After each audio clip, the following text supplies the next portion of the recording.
Hi, this is Dallin James, and I'm doing my final project, the 4-bit microprocessor. So this is my circuit right here. So I'll be going through a quick demonstration and then explaining some of the sub-circuits. I included a little reset button here so I can easily go back to the first instruction when I need to. So we have a clock right here, and I'll just start doing the clock. So right now we're going through a list of instructions right here, and the first half of each instruction goes down this wire to the decoder, and the decoder tells the rest of the circuit what parts are activated, and the second half goes into the multiplexer right here. And some of the instructions deal with that second half and put them in a file to be used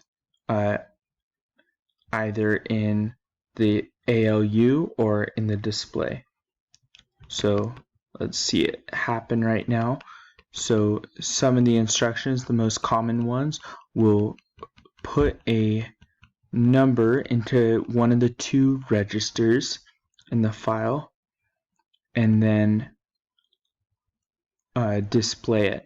So this first line right here displayed hello brother Smith, the initials right there, through just those three instructions.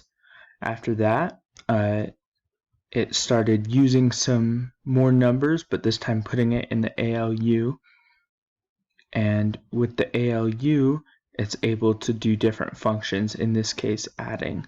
So it first displayed these numbers, but then we're going to actually add them together using the add function in the ALU. It does multiplication after that, and there's not a multiplication function, but multiplication is just adding. So we added a 3 and a 3 together and put the 6 in one of the registers, and then added that to a 3 as well to get a 9.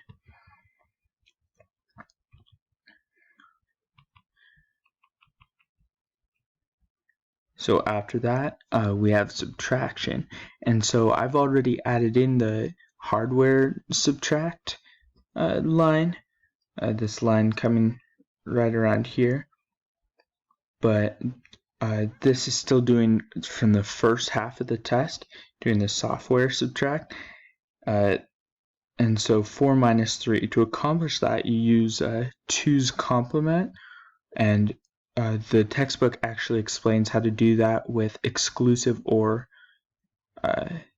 gates, or in this case we have an exclusive OR function as part of the ALU, and so by using that we're able to turn a positive 3 into a negative 3, and then have 4 plus negative 3 to get a 1. And then finally we have 4 minus 3 demonstrating the hardware thing, and I can just go in right now and show it. So the line for the hardware subtractor is on right now. So I can go in, I have it right here, going into our adder,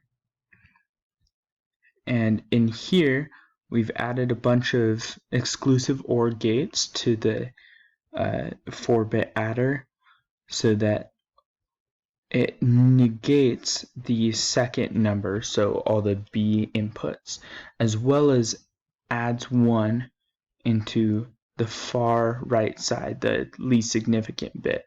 So it has a carry, an extra carry. And so through this, it turns the adder into a subtractor. So let's take a quick look at the other gates. Here's my ALU using the 4 functions right here and multiplexers at the end. There's a clock and a write enable to enable whether or not it changes the register. And we got the selectors down here to show which of these functions will be used. What else do we have? So that's the ALU with the hardware bit. We have this register file. It has a, here it is, 2 words, 4 bits. So it's pretty simple. There's 2 4-bit registers. Each one is made up of a 1-bit register. I'll jump into that. Here's the 1-bit and the 4-bit. But yeah, it's pretty simple. Down here we have a kind of a selector that chooses which of the registers is written to, although both have their outputs at any given time. I think I'm going a little long on the video, so I'll jump back to main and do the last bit of command. So 4 minus 3 equals 1, so the hardware subtractor does work.